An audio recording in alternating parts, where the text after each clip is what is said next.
News and views on myself, Salailo Makwidiri. The time is 8:46, and we're going to be digging into a story that's been making international headlines and sending shockwaves here in South Africa, especially in diplomatic corridors. There's a high-profile blog post in the Times of Israel that accuses South Africa's government of collaborating with Hamas ahead of the October 7th attacks on Israel.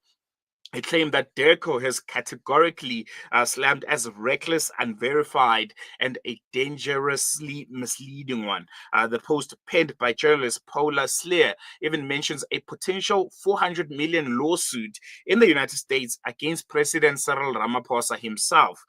But is there any evidence of this, or is this just another high stakes game of geopolitical mud slinging? To respond directly and unpack South Africa's diplomatic posture, we're joined now by DIRCO spokesperson Chrispin Phiri to help us separate fact from fiction. Chrispin, thank you so much for joining us. Really appreciate you giving us your time here on Salam Media. And good morning. Hello, good morning to our Salam Media listeners.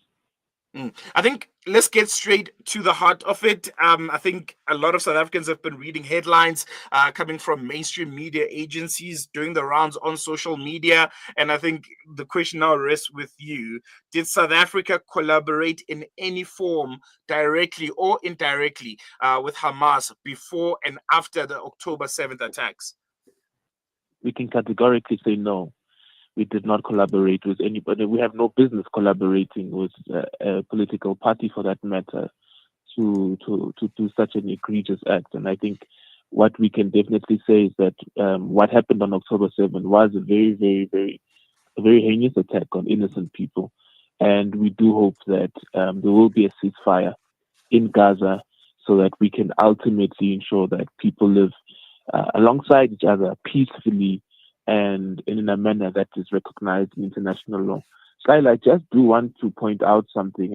I would encourage the listeners of Salam Media to do this exercise.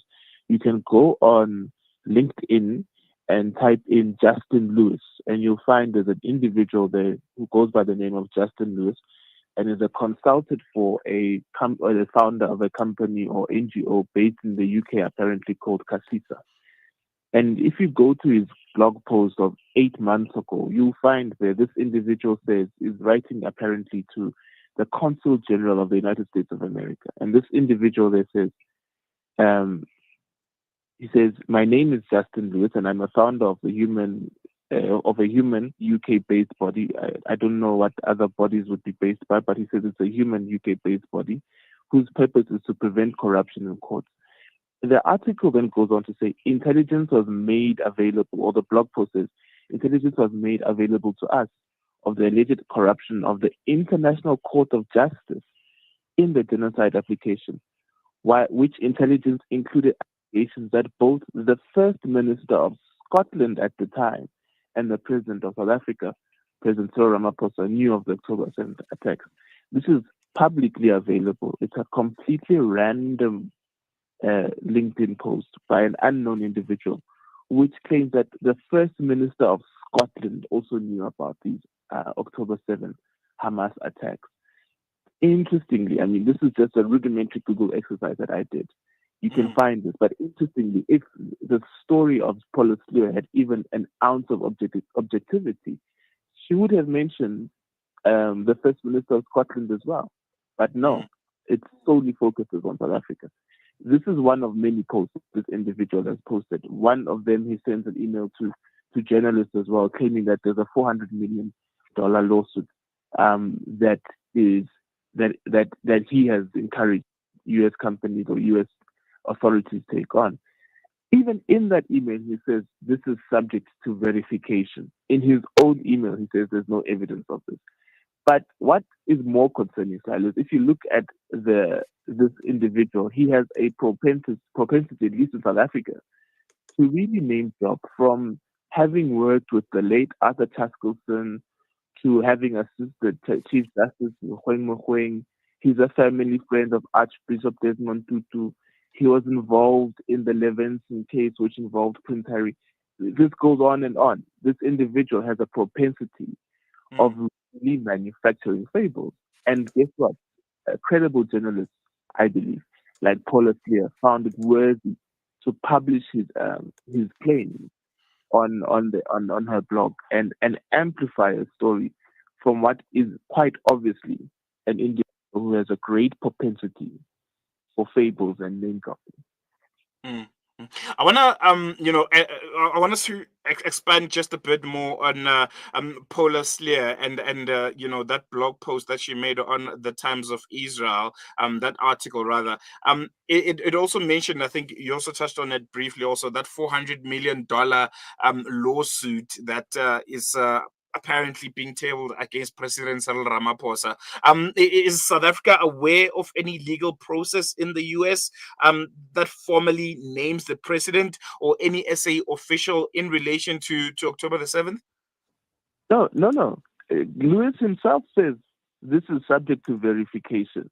So and even Paula Sleer in her article says she's since subsequently learned that this is a lobbying attempt. But the question is, lobbying who? For what end? If she doesn't go on to clarify that basis, why would people need to be lobbied about a case which is now being cited authoritatively, even by Israeli historians? If you read the New York Times article by an Israeli historian, is titled "I Know a Genocide When I See One." He cites South Africa's case as proof that indeed what we are seeing now in Gaza is materializing, exactly what we said in our ICJ case. So why would you need to lobby? Who are you lobbying?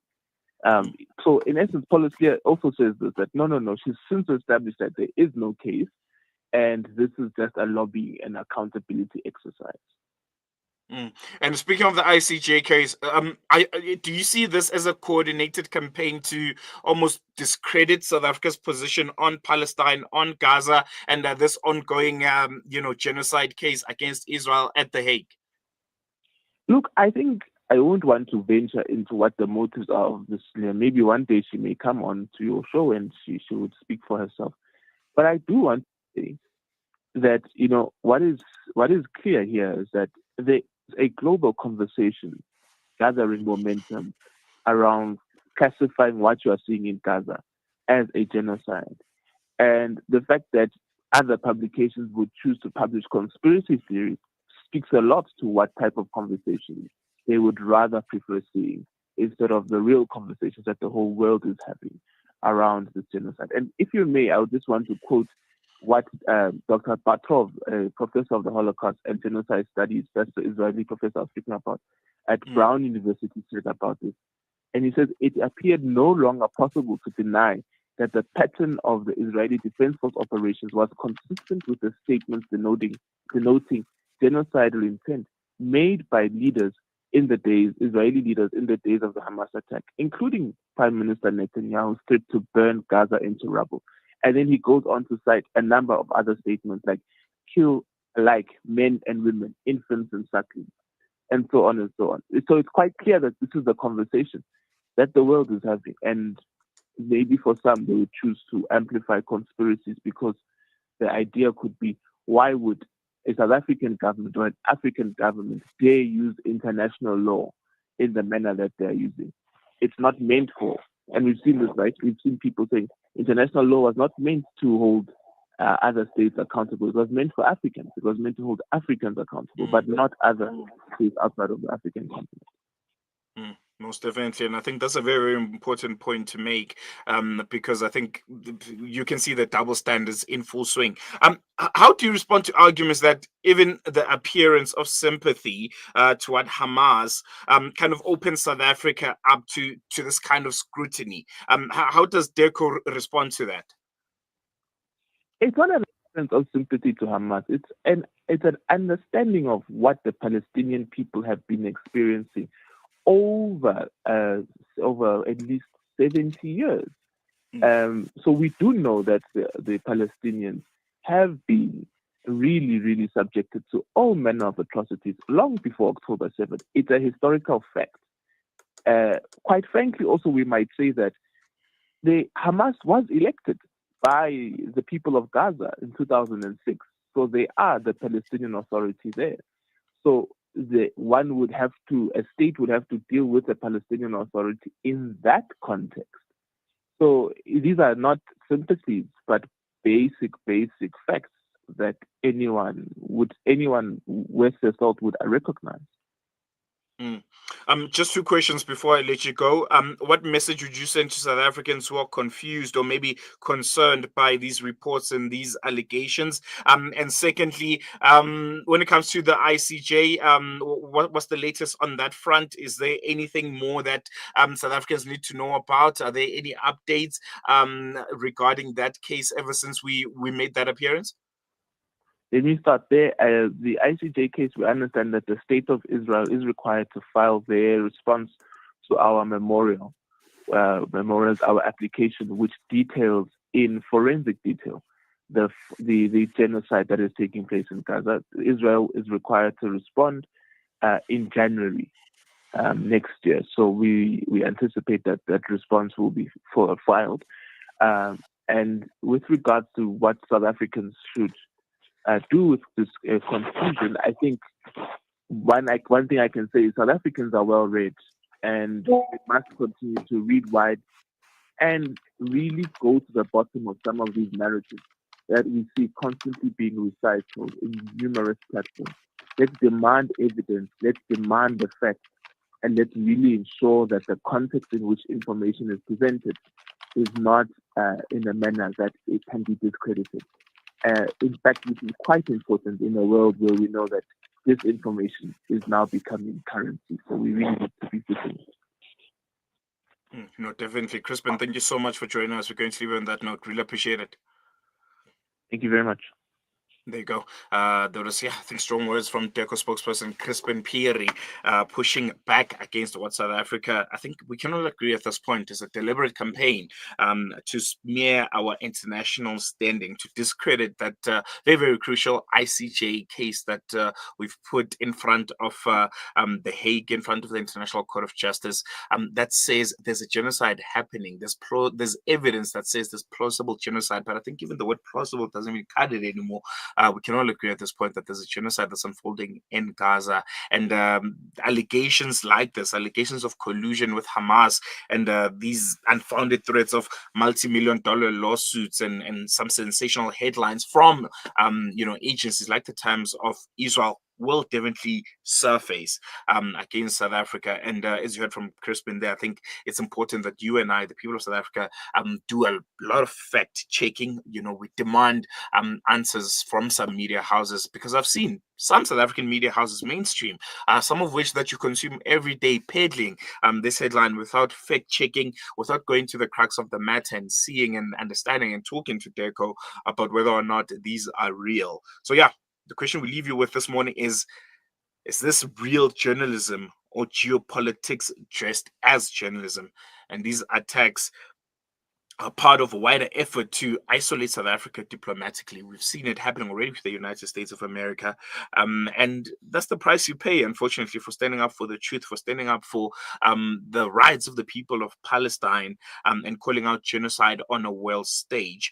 We're not the first ones. There's been numerous countries around the world that have suffered the same fate for standing with South Africa during the dark days of apartheid. And it's going to happen, and it's just up to us as South Africans to respond to it the right way and to demand a bit more from the media agencies that are reporting these news to us, to question, but most importantly, to continue pushing our government to make sure that the ICJ case does continue.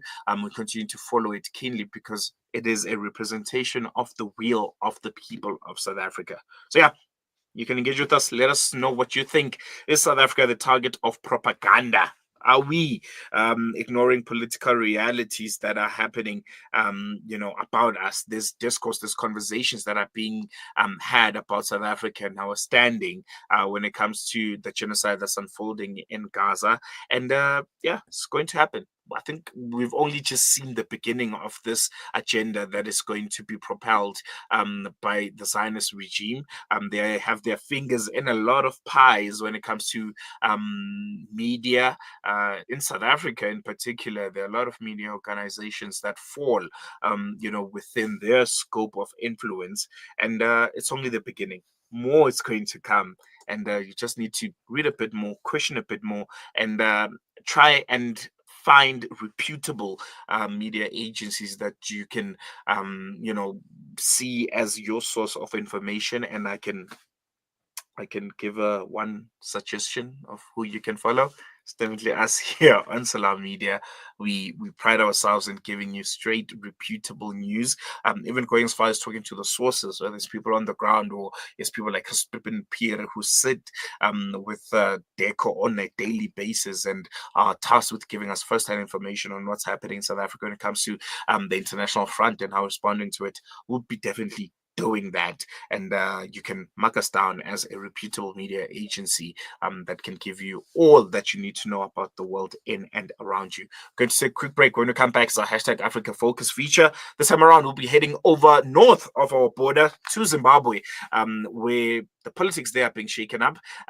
There's another political movement, another political party that has been tasked with, that's tasking itself with challenging ZANU-PF, and we'll be unpacking that and more with the research associate at African Center for Studies at the University of Wits University, Gideon Chitanga, coming up right after this.